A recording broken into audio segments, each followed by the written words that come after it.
So I'm going to talk about some old and new results, theoretical and applications concerning spectral problems in inverse scattering.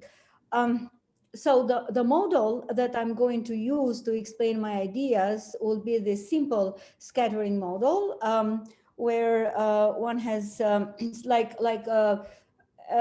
me say the acoustic wave equation in the Fourier domain, so time harmonic acoustic waves. However, as I'll try to make the case throughout the talk, the ideas that I'm going to describe today are from the application point of view are more applicable to problems that are modeled by a much more complicated, more exotic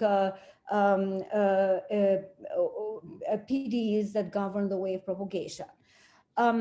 So I'm not going through this slide because everybody, well, I in this audience is familiar with the scattering by inhomogeneity that is isotropic in this case. Okay, well, maybe let me actually say something here. I have the incident field. I have considered incident field in the general sense. So it's the background in my discussion. It's simple, homogeneous. Again, could be much more complicated when it comes to the applications. But just for mathematical presentation of the ideas, so the incident field satisfies the Helmholtz equation. Not necessarily in the entire space, but in a region containing the probing inhomogeneities. So written for the total field, one has this Helmholtz-like equation with non-constant coefficient, but this n is such that the support of 1 minus n is going to be this bounded supported inhomogeneities. So written for the scattered field, and this will be important in my mathematical discussion, this problem looks like this, like a source problem, where the incident field comes on the right-hand side. So the scattered field is an H2 log solution, satisfies the outgoing radiation condition. But I would like to make the point here that for the scattered field, one observes that the incident field is seen only in the support of inhomogeneities. So in this equation, you have the incident field because it's multiplied by 1 minus n, which is 0 outside D. So it's seen only in the support of inhomogeneity. So because I'm going to bring in a little bit the scattering poles, this problem is well posed if the imaginary part of the wave number, which is proportional to the frequency, is positive or 0. Okay, in the scattering, so for practical purposes, okay, it's real because it's related to probing frequency. For theoretical purposes, I'm going to extend the wave number to be complex. Okay, so here actually there is a visualization of the scattering by a circle of a point source. So the point source is located here, and this is the incident field. And of course, if one has a circular inhomogeneity, the total field looks like this, and the scattered field that is produced by this inhomogeneity is the third picture. Okay, so again, as I said, of course, from application points of view, the ideas that I'm going to discuss are more interesting in the context of much more complicated governing equations. In particular, one can have, again, for the scalar case, anisotropic media with a matrix valued coefficient. One could have absorption and probably more complex dispersion terms that I haven't included here, but one could have also elastic wave electromagnetic wave, and the last application that I'm going to describe here, one could have very thin inhomogeneities and all kinds of more exotic situation where the imaging ideas that I'm going to describe here are probably a method of choice to get some information on these exotic type materials. Okay, so again, the situation in this imaging context is that one has an array of receivers and transmitters. Sometimes one deals with plane waves and far field, in which case this array of receivers and transmitters is thought to be at infinity. But nevertheless, one needs an array of receivers and transmitters. And there is a probing region. This is the a priori information that I have, and then there are all kinds of inhomogeneities, perturbations, and so on. And basically, I would like to probe this gray region and try to get information about various kinds of defects, perturbations, and so on. Okay, so again, as you will see, the drawback or one feature that may not be very attractive of what I'm going to describe is that one needs an array of receivers and transmitters, which is referred to as multistatic data. And the goal is to recover information about constitutive material properties inside this probing gray region. This could be like bounds for the coefficient material properties. Actually, could be also recovering the interface when material properties jump. Okay, all right. So popular approaches, in my view, in inverse scattering are linearization, Born approximation, which works in many situations very well. And the B class of methods is a nonlinear optimization. And typically, nonlinear optimization gives you actually the full reconstruction of the coefficients. And everybody knows that it's iterative. Typically, you need a good, accurate model and good a priori information, but gives a lot of information back, in particular coefficient. However, in some cases, when you have non-uniqueness, like for anisotropic media, this is a nonlinear optimization might be problematic, or maybe when you don't have accurate model, or for example, if you want a very quick answer, a binary answer, or like a target signature, that probably one would look for other methods of choice. So there is a whole class of inversion techniques, data-driven models, very exciting, from machine learning to Bayesian techniques, or the reduced order models, and so on. So this is a very exciting direction of research. However, I'm going to stick with the so-called qualitative methods. This probably in the community, this class of methods is known for like factorization, linear sampling, or other techniques to determine the support of an inhomogeneous perturbation, or namely where the material properties jumps from what is known. However, in this context, actually, I'm going to use some spectral properties of the wave propagation to get information about the material properties. So the following discussion has nothing to do now with determining the support. It's basically, I like to probe this gray area, and I'd like to get some target signature that I can interpret to identify perturbations in the media. Okay.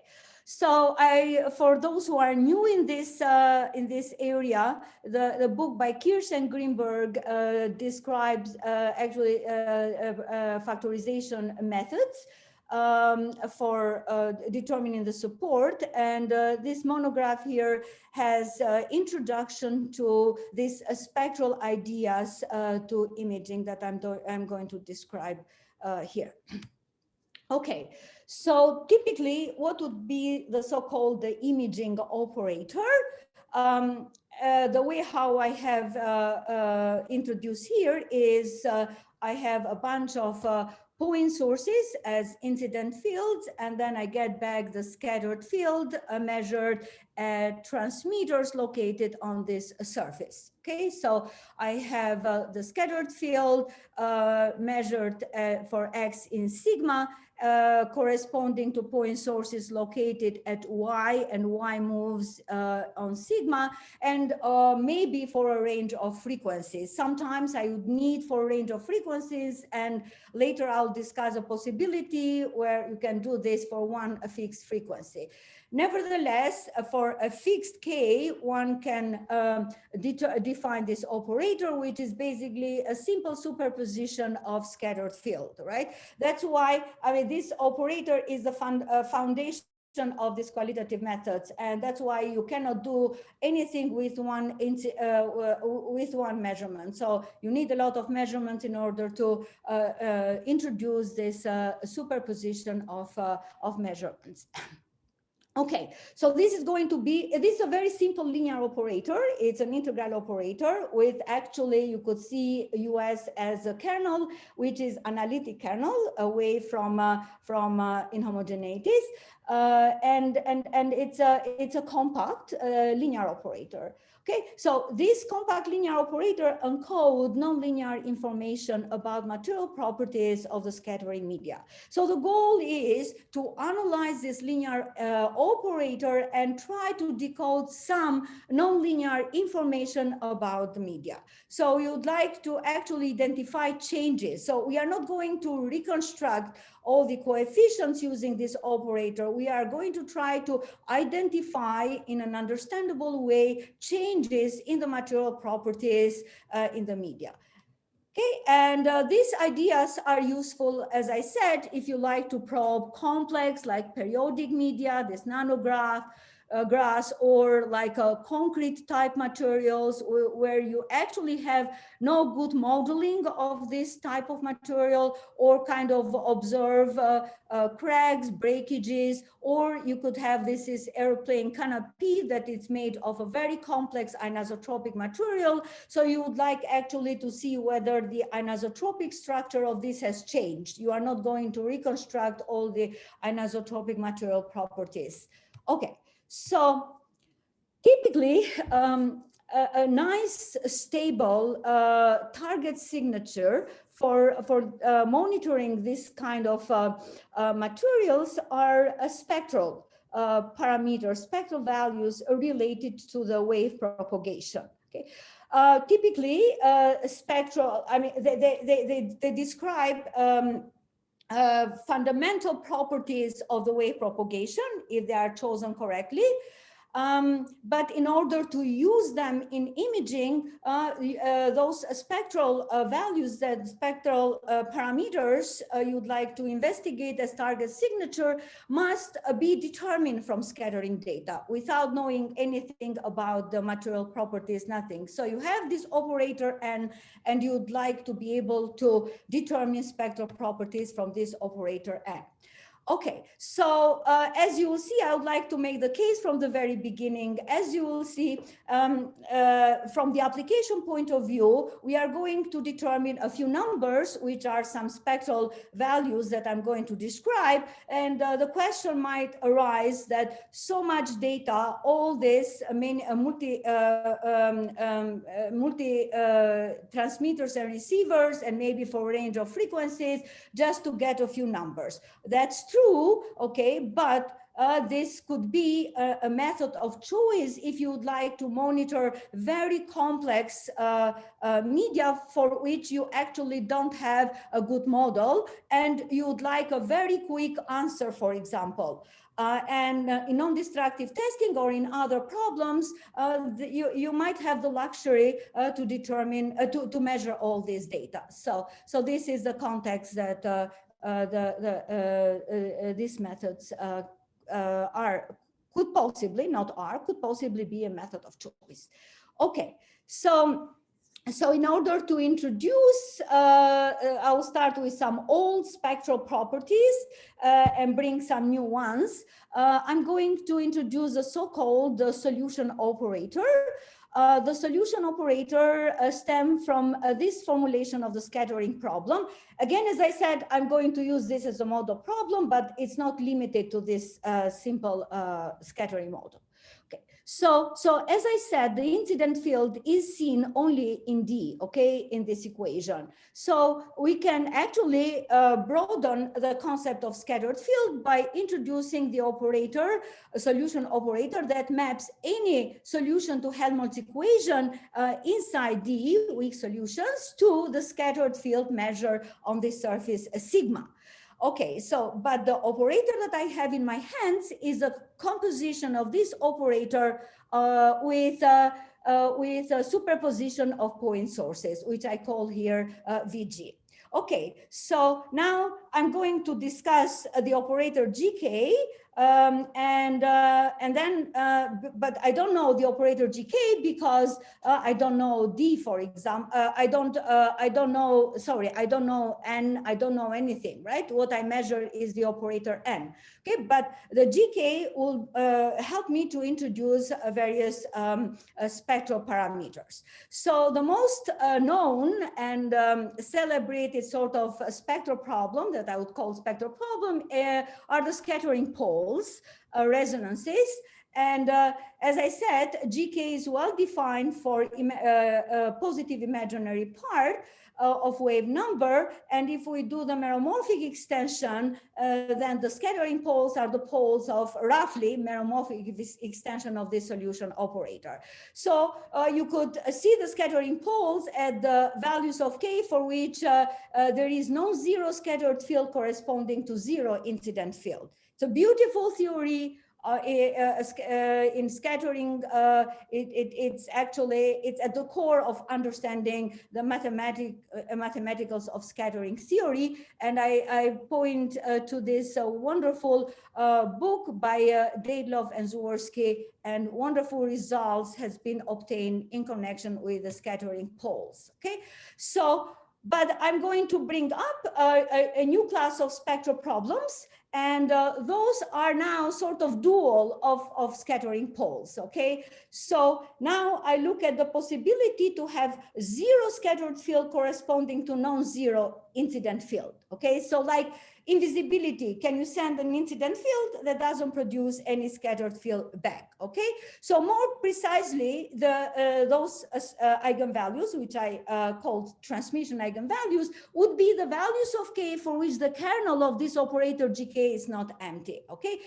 They are related to non-scattering wave numbers, but I'll explain, okay, are not exactly non-scattering wave numbers, but are those values of K for which the kernel of GK is empty. Okay. And here is a visualization. It's a particular incident field. It's a superposition of point sources, and there is a circular inhomogeneity. Then you can see that if we send this incident field, then the energy is inside this inhomogeneity. No scattered field comes up. Okay.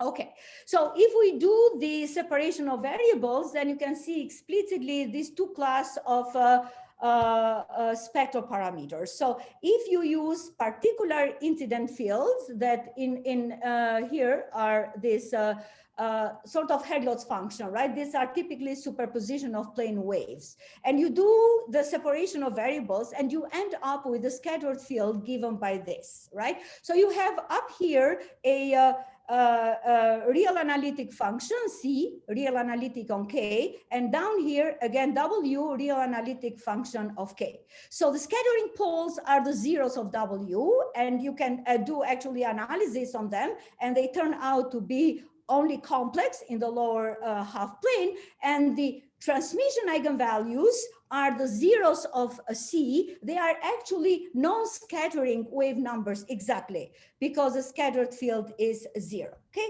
so I have these two classes of spectral parameters, and I'm going to actually take on now the second class, which are transmission eigenvalues. But I would like to actually point out that recently in a paper that just has appeared, we actually have seen these two classes of parameters as interchangeable if one, instead of exterior scattering problem, considers an interior scattering problem. And for the interior scattering problem, the scattering poles would be like these invisibility frequencies. So I don't want to talk much about this. Okay, so let me go now and make 2 points, right? So how these transmission eigenvalues are related to non-scattering wave numbers, and can I use these transmission eigenvalues to get information about material properties? Namely, okay, first, can I determine transmission eigenvalues from this operator N that I introduced, okay, from scattering data pretty much. Okay, so I said that the transmission eigenvalues come from, is there any incident field that doesn't scatter, okay? Or whether the operator GK has a kernel. The operator GK has a kernel if there is a V that is determined only in D for which US is 0 outside D, okay? That's what it is. So, and the answer to this question is yes, if as a necessary condition for K to be an invisible frequency is that the incident field restricted on D together with U, the total field, should satisfy this spectral problem. Two Helmholtz-like equation in D with the Cauchy data coinciding. If you write it for the scattered field, then you get it this as a source problem. So you have the source here where V is a solution to Helmholtz equation. This should be K square, and W, it is the total field. The scattered field is 0 outside D, is in H02, but inside D satisfies this equation. Okay, so you can see now that K is for K to be a non-scattering wave number has to be a transmission eigenvalue, right? But the opposite is not necessarily true, and there is a lot of activity in this direction, which leads to beautiful mathematical analysis and questions, very fun to work with. So the transmission eigenvalue problem that I described here, which is a necessary condition for K to be a transmission eigenvalue, a non-scattering wave, determine the incident field only in D, okay? So in order to have an incident field that actually leaves outside, transmission eigenfunction corresponding to this equation must be extended outside D. Okay, and is this possible? So, well, sometimes yes, sometimes no. So basically, not all transmission eigenvalues correspond to non-scattering wave numbers. Okay, so yes is if media is spherically symmetric, then transmission eigenvalues are all non-scattering wave numbers. So they coincide. So there are infinitely many real, infinitely many complex, but in the context of visibility, you worry about real wave numbers, okay?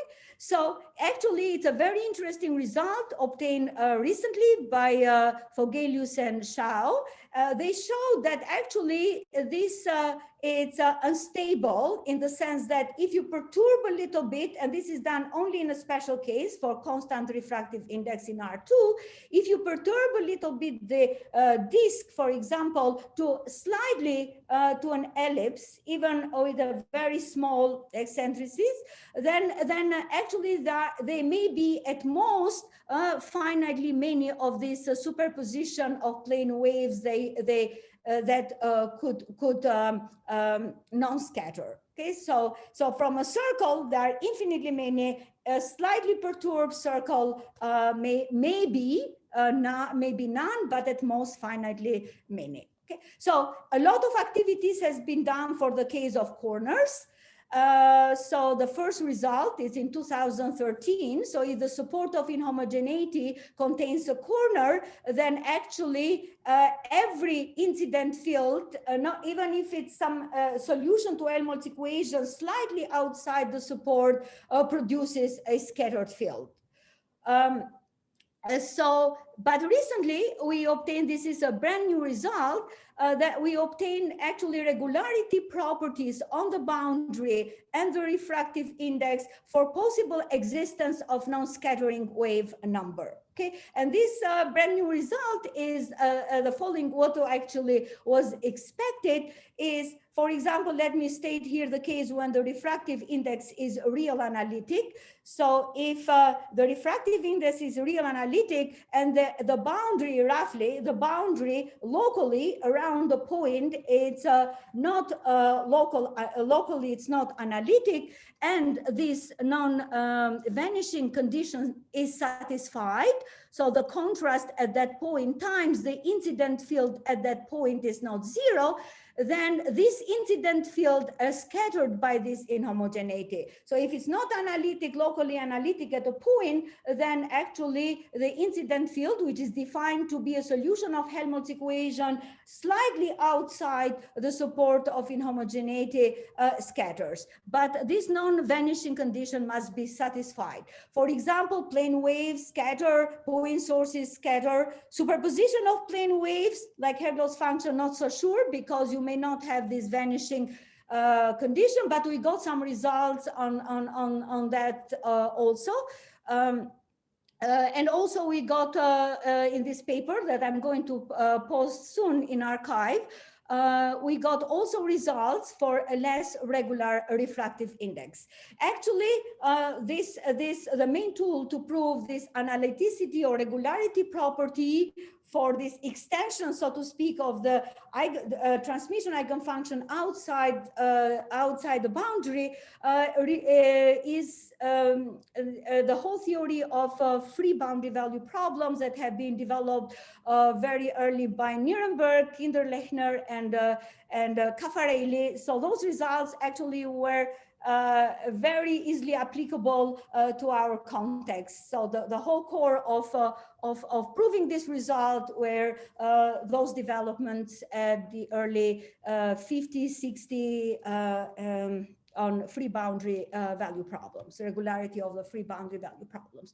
Okay, so basically what I'm trying to say here, only for very regular boundaries, and it is known only for a disk or spherically stratified media, we have a full invisibility at those transmission eigenvalues.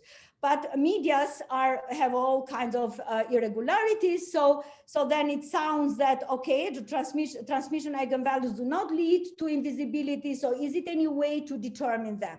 In fact, there is, although they are not really invisible frequencies, just this connection between the scattering operator n, that is known in terms of measurements, and this operator GK, whose kernel is characterized by the transmission eigenvalues.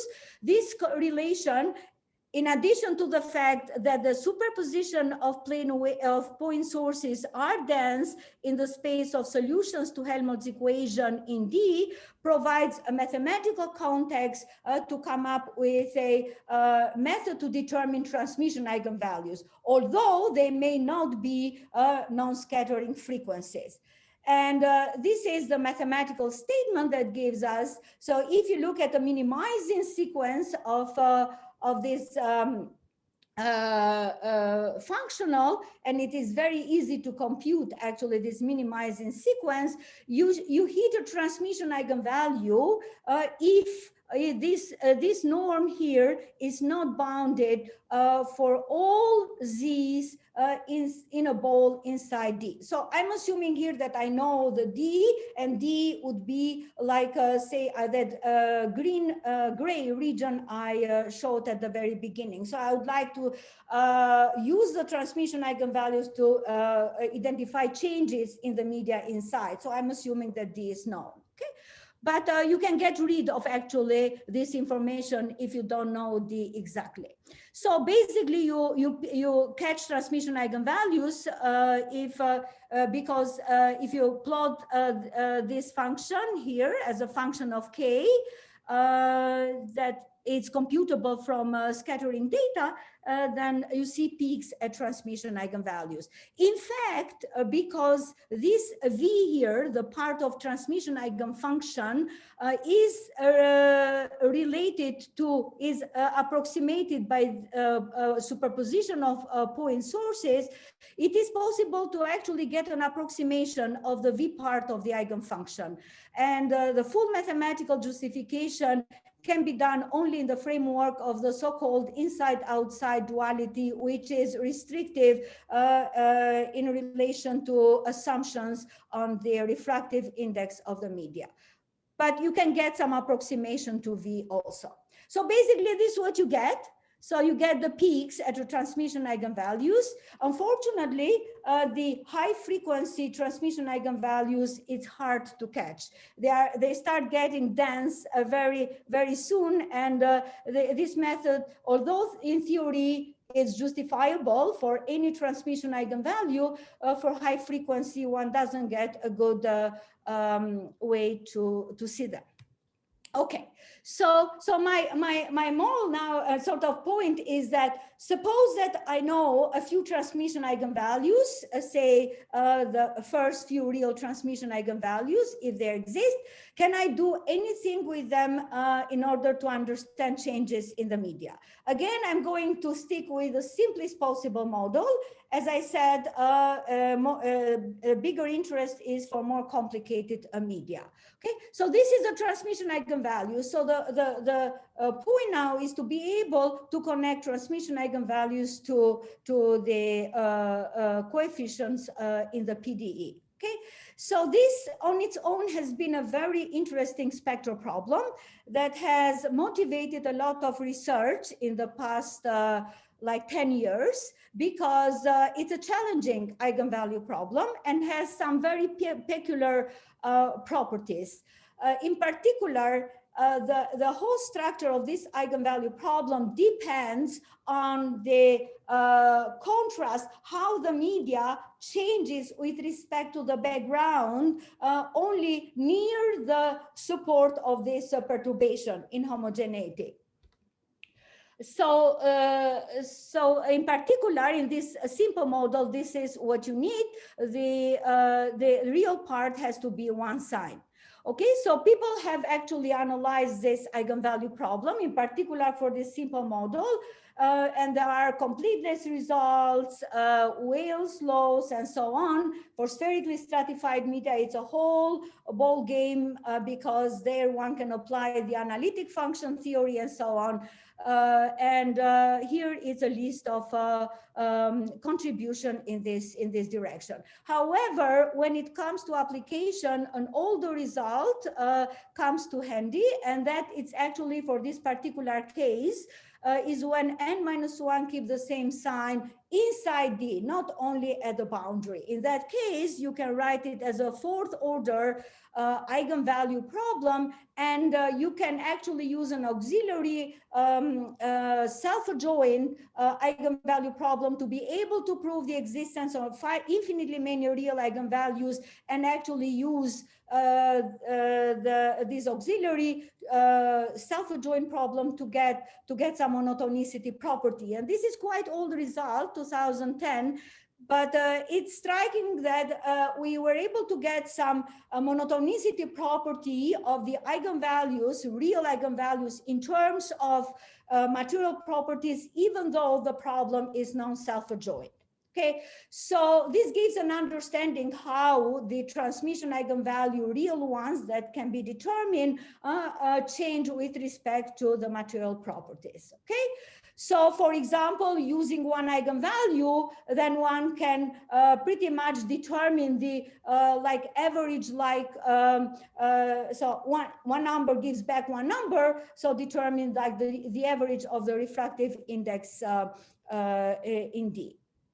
So you can actually use now this one number to kind of monitor what's going on, detect voids, and so on. Recently, people have been using the approximation of the V part of the eigenfunction, and Hongyu Liu in Hong Kong and his group has been using such ideas, okay, analyzing this V part of the eigenfunction and using it to do some imaging to get some more information in addition to one or few numbers that relates to the refractive index. As I said, what is important is to use this idea for more complicated media, in particular anisotropic, when actually using optimization methods to reconstruct the anisotropy, it's quite probably even impossible.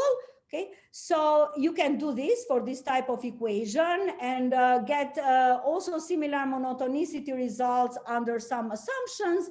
And basically, one is able to actually monitor the anisotropic structure, for example, of the media in terms of one, two, or a few real eigenvalues that one can determine. Okay, so I don't have much time to actually give more numerical applications of the transmission eigenvalues in this context, because I would like to introduce a new class of spectral problem that stem from the same type of thinking, but can broaden the application of these spectral parameters in imaging.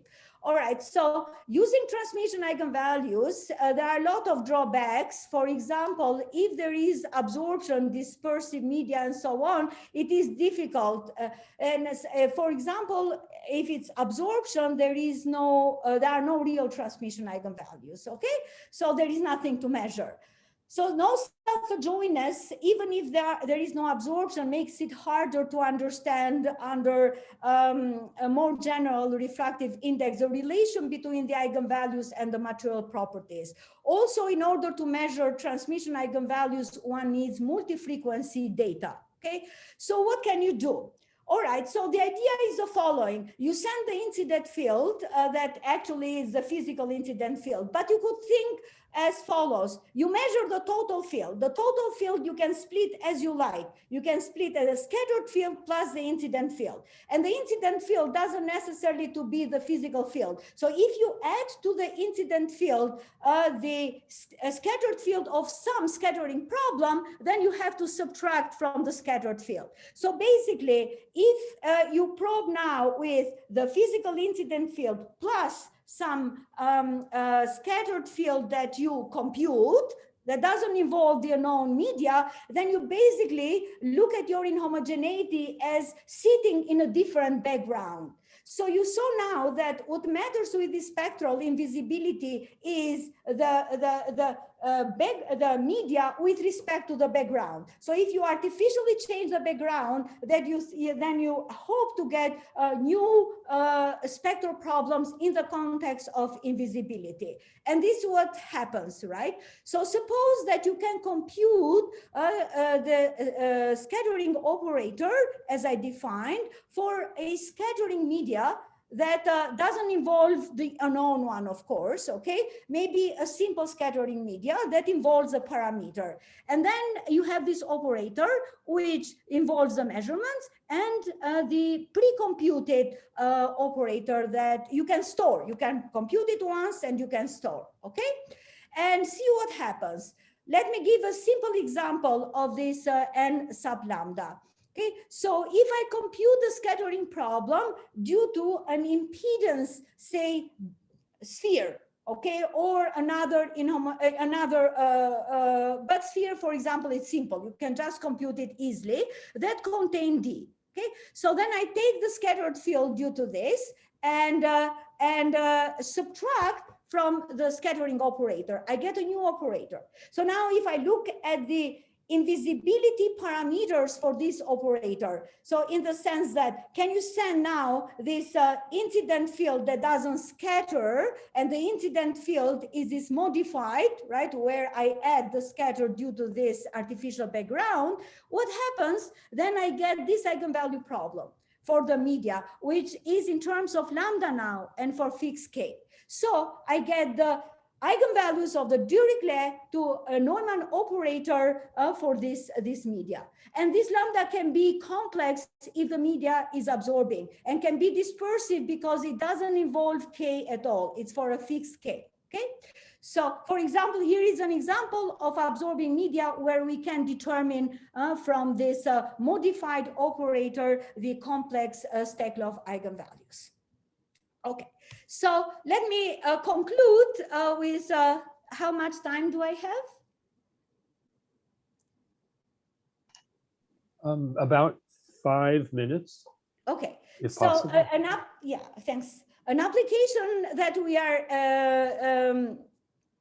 exploring currently is, for example, the imaging of a very complex, thin objects. It was motivated by kind of non-destructive testing of this plexiglass of aeroplane canopies that are actually very complex structure. They have dispersion, they have absorption, they have anisotropy, and so on. So in this case, for example, if you do, if the thickness is much smaller to the wave number, then this problem becomes a problem, a screen problem. So there is jump in the total field. Okay. Here I have given a simple, a relatively simple model. One can have also jumps in the field, but here I have given an example when one arrives at jumps only in the normal derivative. So in this case, you would like to get information about this coefficient, not reconstruct them. And this eta, for example, can be a matrix. So what we do, how can we bring a spectral problem for this surface? We embed this surface on a closed surface, and this closed surface, except for this part, okay, is another degree of freedom that we can use. So the idea is, because I showed you the Steklov eigenvalue problem. The Steklov eigenvalue problem, typically, Steklov eigenvalues are very sensitive to changes on the boundary, right? So that's why we would like to bring a spectral problem where the spectral parameter is lives on this surface where the activity is happening. Okay, so what we do, we solve this scattering problem, pre-compute it, save it somewhere, and then if we look at the invisibility parameters for the modified far field for the scattering operator, we get actually this eigenvalue problem. So these lambdas can be determined without seeing eta and sigma. Having lambda, then we can actually get eta, get some information about sigma and eta. Some preliminary numerical results have been obtained in the simplest case of eta equal to 0, and one can see shifting in the eigenvalues. One can also analyze the sensitivity of the eigenvalues on changes, perturbations of the coefficient in this surface, and so on. So this actually to try to have a better understanding how eigenvalues relate to the material properties for more complex structures. So still we are working on this and tries to get a more informative results, and how actually, where do we need to focus the eigenvalue parameter? All this is in our hands because the eigenvalue parameter is something that we introduce. And the last 2 minutes, now I spoke about these invisible parameters. So for the scattering operator, they were related to transmission eigenvalues.